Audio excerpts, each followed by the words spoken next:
प्यारे बच्चों चलो शुरुआत करते हैं आगे के क्वेश्चन। देखिए 4 तक हमने कल करा दिया था, 5वां क्वेश्चन अब हम बात कर रहे हैं कि 20 परिमाणों का औसत 18 है। जो परिमाण है तो 20 परिमाणों का जो औसत है, 20 परिमाणों का औसत, 20 परिमाणों का औसत जो है वो कितना है 18। तो सभी परिमाणों की अगर हम बात करें, सभी परिमाणों के योग की, तो सभी परिमाणों का जो योग है, सभी परिमाणों का योग, तो सभी परिमाणों का योग कितना है, सभी परिमाणों का योग है, देखो औसत 18 है, 20 परिमाण है तो कितना हो गया 18 दूनी 36, 360 हो गया। अब सभी परिमाणों में से अगर 3-3 अगर हम घटाएं, ठीक है, सभी परिमाण में से, सभी परिमाणों में से, सभी परिमाण में से 3-3 घटाने पर कितने घटे हुए मिले हैं परिमाण। देखिए कुल परिमाण मिले हैं, कुल परिमाण मिले हैं। देखो क्यों घटा रहे हैं, क्योंकि क्वेश्चन कह रहा है कि 20 परिमाणों का औसत 18 है, प्रत्येक परिमाण में से 3 घटाने पर नया औसत क्या हुआ। ठीक है, तो प्रत्येक में से 3 घटा रहे हैं, तो यानी कि 20 गुणा 3 कितने घटा देंगे 60। ठीक है, तो शेष परिमाण हमारे पास कितने आ जाएंगे, शेष परिमाण, तो शेष परिमाण आ जाएंगे हमारे पास, देखो टोटल कितने हैं 360 हैं। अब 360 में से अगर हम 60 हटा देंगे तो 300 आ जाएंगे। तो औसत निकालेंगे, अभिष्ट औसत, ठीक है, अभिष्ट औसत कह लो या फिर औसत कह लो, तो औसत निकालेंगे तो कितना है 300 बट्टे परिमाणों की संख्या कितनी है 20, तो 20 से काटो इसको कितनी बार 15 बार, तो 15 इसका सही जवाब है। कितने बच्चों की समझ में आया। चलिए दूसरे क्वेश्चन की तरफ चलते हैं। दूसरा क्वेश्चन है कि एक बक्से की प्रत्येक कोर 3 मीटर लंबी है। एक बक्सा है और उसकी प्रत्येक कोर जो है 3 मीटर लंबी है, तो इसका आयतन कितना होगा। तो बक्से का आयतन, ठीक है, दूसरा क्वेश्चन है, ये पहला था, दूसरा है, तो हम बक्से का आयतन, ठीक है, आयतन क्या करेंगे, लंबाई गुणा चौड़ाई गुणा ऊंचाई होता है क्या, नहीं होता।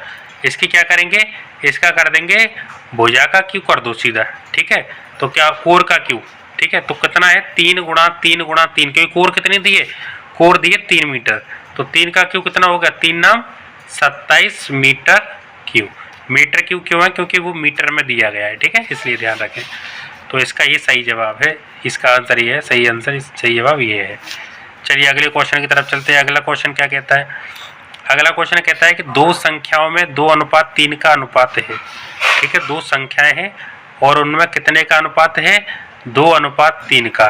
तो हम 2 संख्याएं ऐसे मान लो, 2 संख्याएं हैं, तो 2 संख्याएं अगर हम माने, तो 2 संख्याएं कैसे माने, तो एक को मानो 2x और दूसरी को मानो 3x। एक को मानो 2x और दूसरी को मानो 3x। यदि प्रत्येक में 9 जोड़ दिया जाए, ठीक है, तो हम क्या करते हैं, 2x इसमें 9 जोड़ दो और 3x इसमें 9 जोड़ दो। तो क्या कह रहा है, प्रत्येक में 9 जोड़ दिया जाए तो अनुपात बढ़कर 3:4 हो जाता है। तो अनुपात 3:4 हो जाता है, यानी कि 3/4। तो अब क्या करेंगे, अब इसका गुणा कर देते हैं। तो देखो 4 का इसमें करेंगे, 4 दूनी 8, x + 9 चौक 36 बराबर, ठीक है, कितना हो जाएगा, यहाँ इसका 3 तिया 9x प्लस और 3 तिया 9 तिया 27, ठीक है। तो x की वैल्यू अगर निकालेंगे, 9 में से 8 गया तो x बचा, तो x की वैल्यू निकालेंगे तो हम कितना आ जाएगा, x की वैल्यू निकालेंगे तो 36 में से हम माइनस कर देंगे 27, ठीक है। तो कितना आ गया, x की वैल्यू कितनी आ गई, 9 आ गई, क्योंकि 36 में 27 से घटाएंगे 9 आएगा, ठीक है। तो x की वैल्यू, x बराबर कितना आ गया 9। अब इस 9 को रख दो इस संख्या में, तो पहली संख्या कौन सी है, पहली संख्या निकालेंगे, तो पहली संख्या है 2x, यानी कि 2x की वैल्यू 9, तो पहली संख्या आ गई 18। और दूसरी संख्या कौन सी, दूसरी संख्या है 3x, मतलब 3x, तो 3 गुणा x की वैल्यू 9, तो 9 थी 27। तो ये इसका आंसर है, इसका सही उत्तर है, ठीक है, ये इसका उत्तर है। तो आपको समझ में आ गया होगा। चलिए अगले क्वेश्चन की तरफ चलते हैं। अगला क्वेश्चन क्या है, अगला क्वेश्चन है कि ₹30 में 1 दर्जन पेंसिल बेचने पर एक दुकानदार को 10 रुपये का लाभ होता है, ठीक है। तो उसका प्रतिशत लाभ है, उसका प्रतिशत लाभ बताना है, ठीक है। तो देखो 30 रुपये में 1 दर्जन, तो 1 दर्जन में कितनी होती है 12 पेंसिल। तो 12 पेंसिलों का अगर हम विक्रय मूल्य बात करें, ठीक है, चौथा क्वेश्चन है, तो 12 पेंसिलों का विक्रय मूल्य कितना है 30 रुपये। लाभ कितने का हो रहा है, उसको लाभ हो रहा है 10 रुपये का, ठीक है। तो 12 पेंसिलों का क्रय मूल्य कितना होगा, क्रय मूल्य मतलब कितने की आई है वो, तो 12 पेंसिलों का जो क्रय मूल्य है, क्रय मूल्य, तो वो 30 में से अगर लाभ को हटा दें हम तो 20 रुपये आ गए, क्रय मूल्य उतने में खरीदी है, ठीक है। अब प्रतिशत जो लाभ होता है, प्रतिशत लाभ